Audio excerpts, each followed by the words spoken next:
स्वागत है आपका इस वीडियो में जहां पर मैं आपसे अभी बांटने वाला हूं अपने कुछ टिप्स, कुछ ऐसे टेक्निक्स जिसके द्वारा कठिन विषयों को आप आसानी से सीख सकते हैं। मैंने एक वीडियो पहले भी बनाया है जिसका नाम है इंग्लिश सीखने का शॉर्टकट। तो पहली बात तो ये कि शॉर्टकट लाइफ में है नहीं, और अगर होती तो सब वहीं पे खड़े होते। तो हम सबको कोई भी चीज़ मुश्किल से ही मिलती है, संघर्ष करने के बाद ही मिलती है।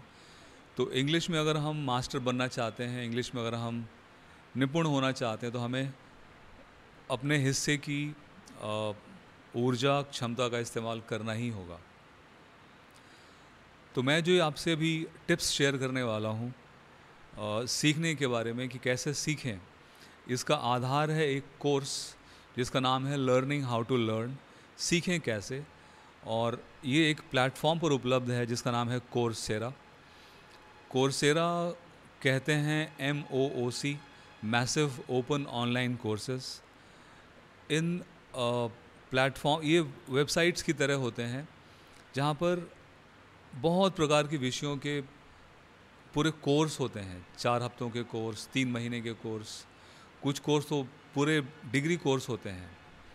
और आप ऑनलाइन यहाँ पे पढ़कर वीडियो लेक्चर के द्वारा वहाँ पे आपको असाइनमेंट मिलते हैं, क्विज़ होते हैं, आप वो सॉल्व करो, आपको मार्क्स मिलेगा और फाइनली आपको फिर सर्टिफिकेट भी मिलता है। तो अगर आपको सर्टिफिकेट चाहिए तो आपको पेमेंट करना पड़ेगा। अगर आप सिर्फ सीखना चाहते हो, सीखने के लिए, तो ये सारे कोर्सेज फ्री होते हैं। और उसके लिए आपको एक ऑप्शन ढूंढना होता है उस कोर्स के ऊपर जहाँ लिखा होता है ऑडिट दिस कोर्स, और इस प्रकार आप बहुत सारे कोर्स कर सकते हैं। तो मैंने ये कोर्स किया था learning how to learn. Coursera पर बस एक ही दिक्कत है कि यहाँ पर ज़्यादातर वीडियोस जो हैं वो सारे इंग्लिश में हैं और हिंदी के वीडियोस वहाँ पे आपको नहीं मिलेंगे। हिंदी में अनुवाद कर सकते हैं मगर अभी तक लोग कर नहीं रहे हैं, शायद लोगों का ध्यान अभी गया नहीं है। मगर बहुत जल्दी मुझे उम्मीद है कि लोग अनुवाद करना शुरू करेंगे और आपको वहाँ कोर्सेज हिंदी में उपलब्ध होंगे। तो जल्दी से मैं आपको कुछ टिप्स शेयर कर लेता हूँ, कितने मुझे मालूम नहीं। मैं बताना शुरू करता हूँ एक एक करके। मैं सारा एक्सप्लेन नहीं करूँगा क्योंकि आपको ऑलरेडी काफ़ी समय मैं ले चुका हूँ इस वीडियो की शुरुआत में ही। तो अब मैं सिर्फ टिप्स शेयर करूँगा कि क्या करें क्या ना करें।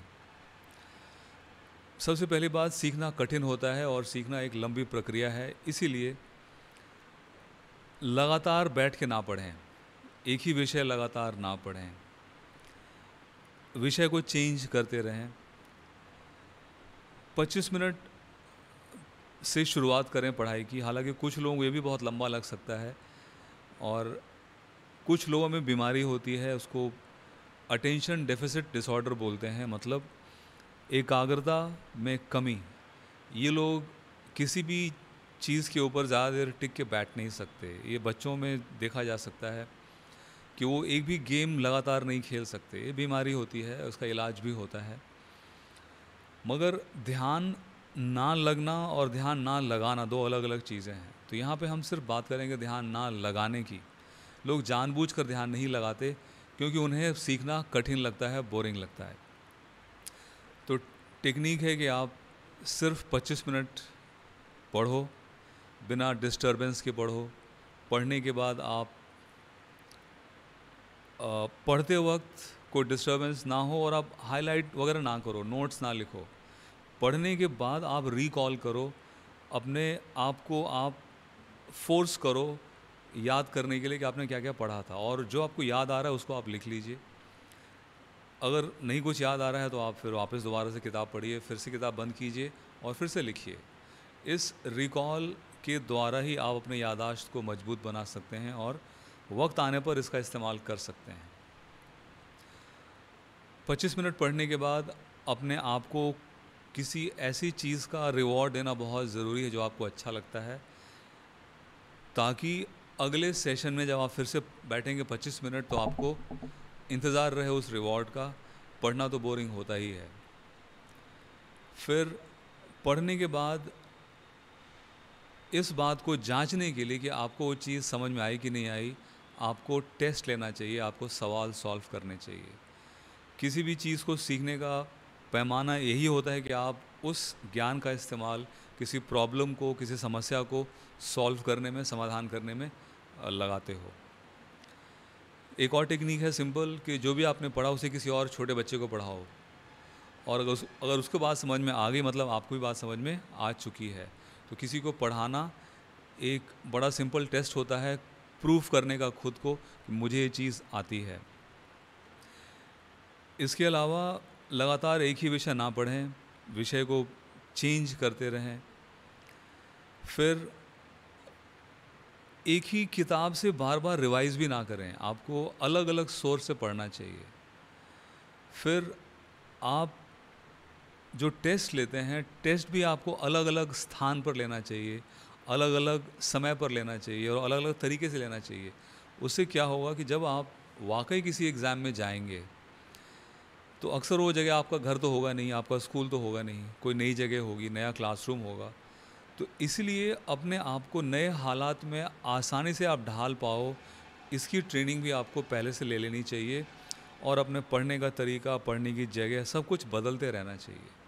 तो आप जितना अपने आप को नई चीज़ों के लिए खोलते हो, उतना आपकी क्षमता बढ़ जाती है अनजान परिस्थितियों को हैंडल करने की। तो इस वीडियो में मैं काफ़ी बोल चुका हूँ, ज़्यादा लंबा वीडियो होने से भी लोग परेशान हो जाते हैं, लोग देखते नहीं हैं, तो मैं यहाँ पे रुकना चाहूँगा।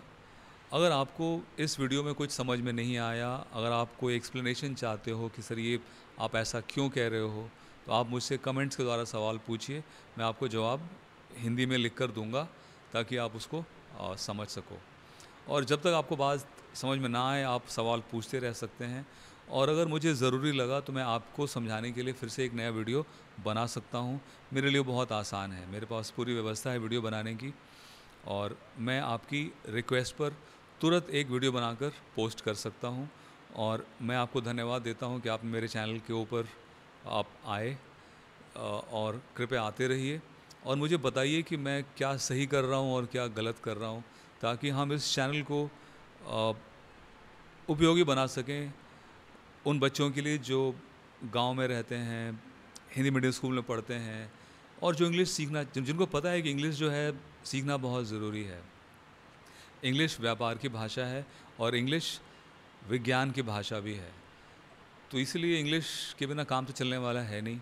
तो मैं मदद करना चाहता हूँ, क्योंकि मैंने इंग्लिश सीखने में काफ़ी मेहनत की है और मैंने खुद बहुत लंबा संघर्ष किया है, तो मुझे अपना संघर्ष याद है, और इसलिए मैं हर उस बच्चे के साथ हूँ जो अभी इंग्लिश सीखने में संघर्ष कर रहा है। और मैं तब तक वीडियोस बनाते रहूँगा जब तक बच्चों के लिए मैं एक ऐसा सिस्टम ना क्रिएट कर दूँ जहाँ पर लोग आसानी से इंग्लिश सीख सकें और उसका इस्तेमाल कर सकें। तो आपके सपोर्ट के लिए, आपके आने के लिए बहुत बहुत धन्यवाद।